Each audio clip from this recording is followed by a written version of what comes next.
2 দিনের জন্য বাপের বাড়িতে যাচ্ছি আম্মুর সাথে দেখা করতে। খুব সুন আল্লাহ বাঁচিয়ে রাখলে আমরা বিদেশ যাচ্ছি ঘুরতে ইনশাআল্লাহ। তাই ভাবলাম বাহিরে যাওয়ার আগে আব্বু আম্মুর সাথে 2টা দিন থেকে আসি, একটু দেখা করে আসি। কেন জানি না আজকে শাড়ি পরতে খুব মন চাইলো। সুন্দর একটা ব্ল্যাক কালার, মানে আমার ফেভারিট কালার শাড়ি বের করে নিলাম, হালকা কিছু মেকআপ প্রোডাক্টস আর সাথে ম্যাচিং চুড়ি। শাড়ি পরলে তো আমার চুড়ি হাতে পরতেই হবে, আর এই চুড়িগুলো আমার বান্ধবী নিজ হাতে আমাকে বানিয়ে দিছে। শাড়িটার সাথে একদম ম্যাচ হচ্ছে, তাই ভাবলাম এইটাই পরি। সকাল থেকে নিজের কাজ শেষ করে দুপুরবেলা রেডি হয়ে পড়লাম সুন্দর করে শাড়ি পরে। এখন যাব বাবার বাড়িতে, 2টা দিন থাকবো আর তারপর ইনশাল্লাহ আমরা যাব বিদেশে। আমি তো অনেক বেশি এক্সাইটেড। যাই হোক, সেই কথা না হয় পরে হবে। আজকে কেমন লাগতেছে আমাকে শাড়ি চুড়ি পরে অবশ্যই কমেন্টে জানিও। মায়ের কাছে যাচ্ছি 2 দিনের জন্য, তবে সবকিছুই টেনে নিয়ে যাচ্ছি। স্কিন কেয়ার থেকে শুরু করে মেকআপ সবকিছুই ব্যাগে নিয়ে নিচ্ছি। এই ব্যাগটা আমি কিনেছিলাম বিদেশে যাওয়ার জন্যই, বাট আজকে এই ব্যাগটার উদ্বোধন করে ফেললাম। ব্যাগটার মধ্যে প্রচুর স্পেস, এটা হ্যান্ড লাগেজ হিসেবে ইউজ করার জন্য আমি নিছি। দেখো কত কিছু ভরে ফেললাম। 2 দিনের জন্য যাচ্ছি আর এত কিছু নিলাম। তবে 2 দিনের জন্য গেলেও আমি স্লিমিং টিটা মিস করব না, এটা ব্যাগে নিয়ে নিব।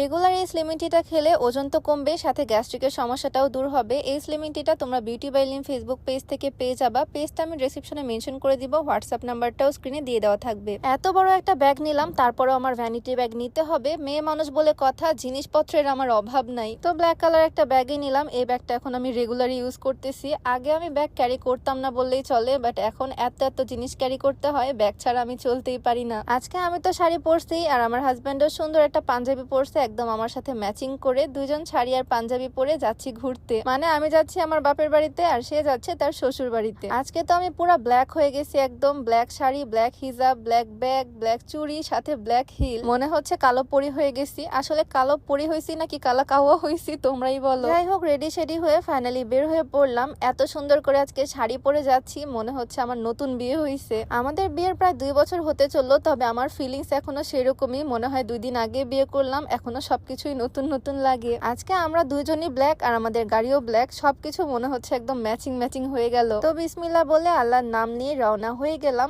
আমাদের বাড়িতে যেতে সময় লাগে প্রায় 1 ঘন্টার মতো। নাটোর রাজশাহীর সুন্দর হাইওয়ে এনজয় করতে করতে চলে আসলাম সুন্দর শহর রাজশাহীতে। আমার বাবার বাড়ি আর শ্বশুর বাড়ির ডিস্টেন্স খুব একটা বেশি না, 1 ঘন্টার রাস্তা মাত্র, তাই মাঝে মাঝেই যাওয়া আসা করতে পারি। তবে তারপরেও আফসোস লাগে, পাশাপাশি বাড়ি হলে মেবি আরো সুবিধা হতো। যাই হোক, আজকে আমি যে সুন্দর শাড়িটা পরে আছি, এইটা কিন্তু আমি নিয়েছি ফাল্গুন ফেসবুক পেজ থেকে। আমার ফেভারিট ব্ল্যাক কালার একটা শাড়ি, সাথে গোল্ডেন কম্বিনেশন করা সফট কাতানের খুবই সুন্দর একটা শাড়ি, আমার তো খুব পছন্দের। আর শুধু শাড়ি না, শাড়ির সাথে কিন্তু ম্যাচিং পাঞ্জাবিও আছে, মানে এটা হচ্ছে একটা কাপল সেট। এই সুন্দর কাপল সেটটা তোমরা ফাল্গুন ফেসবুক পেজ থেকে পেয়ে যাবা। ফাল্গুন ফেসবুক পেজটা আমি ডেসক্রিপশনে মেনশন করে দিব, তোমরা চাইলে তাদের পেজটা ভিজিট করে আসতে পারো। জামা কাপড়ের ব্যাগ